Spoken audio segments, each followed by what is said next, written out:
Well,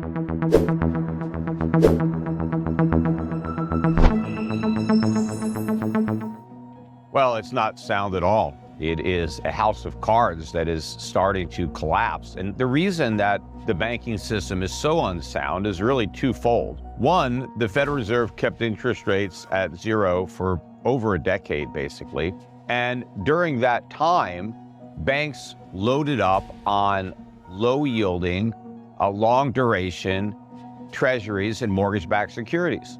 They did this because they couldn't get any yield on short-term instruments, so they went out on the yield curve. But the reason they were able to take so much risk is because the government guarantees the bank accounts. And so the customers of the banks really didn't care what the banks did with their money, because they were confident that if anything went wrong, the government would bail them out. That was the moral hazard that everybody learned from the 2008 financial crisis.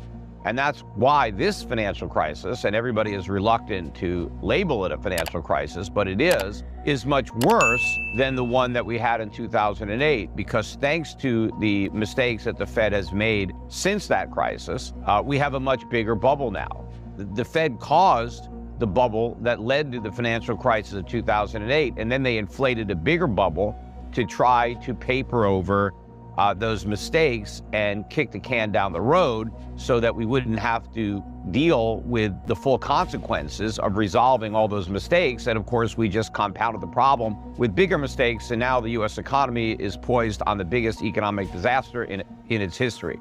Well, the 2008 financial crisis was about the banks. Why did we have a financial crisis? Because the banks held mortgages that went bad. And so many big banks were failing. You know, the big investment banks that went out were Lehman Brothers, Bear Stearns, but it was about debt that, was credit that was extended during a bubble where the borrowers couldn't repay as the air came out. Well, that's exactly what's happening now. It is a banking crisis, and banks are financials. I think people are reluctant to call it a financial crisis because they don't want to evoke the memories of 2008, and they don't want to, make any comparisons. They don't want to acknowledge that. But if you remember the events of 2008, because I remember it very clearly, because I was out there warning about the financial crisis, and nobody believed me, and people made fun of me. But early in that crisis, when the warning signs were clear for all to see, they were still dismissed. And even though I was pointing out the collapse was about to happen, everybody was diminishing it. Even when the subprime market blew up,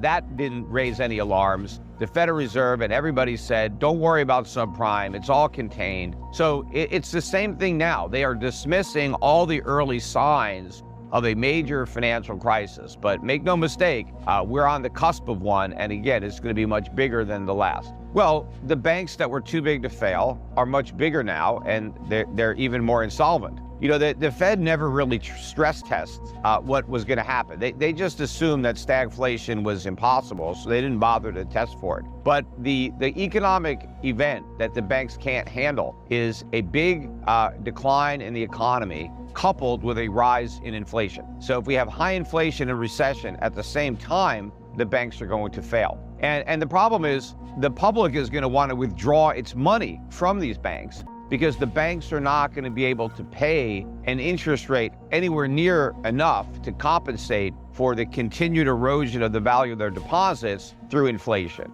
And of course, when people want to get their money out of the banks, the money isn't there. It's been lost. It's tied up in underwater mortgages. And so the only way that people can get their money is if the Fed prints it. But when the Fed prints it, it just destroys even more of the value. And so it accelerates the momentum for a spiraling inflation. Well, it's anyone who holds U.S. dollars. So that would include taxpayers in the United States and non-taxpayers, but it also includes people all around the world who have U.S. dollars and own U.S. dollar-denominated debt instruments, because the dollar is being debased in order to fund the bank bailouts. The Fed's balance sheet last week exploded by $300 billion. That was $300 billion that didn't exist, that the Fed created out of thin air and provided to the banks. And that's inflation. And so when you do that, you destroy the value of all the money that's already in circulation. So Americans are going to pay, not because they're taxpayers, but because they're U.S. dollar owners and U.S. dollar earners. everybody's paycheck is going to be reduced in value because of the bank bailouts. But also, these bailouts are endangering everybody's bank deposits, even the banks that are solvent, because now it's inflation that is the risk. And so it doesn't matter if your bank fails, you're still going to lose. In the event that your bank failed, you lose your money. But now, because the government won't let the banks fail, everybody who has a bank account is going to lose purchasing power. Well, the Fed has gotten everything wrong when it comes to inflation. First they said there was no inflation. And then when it reared its head, they told us not to worry about it because it was transitory.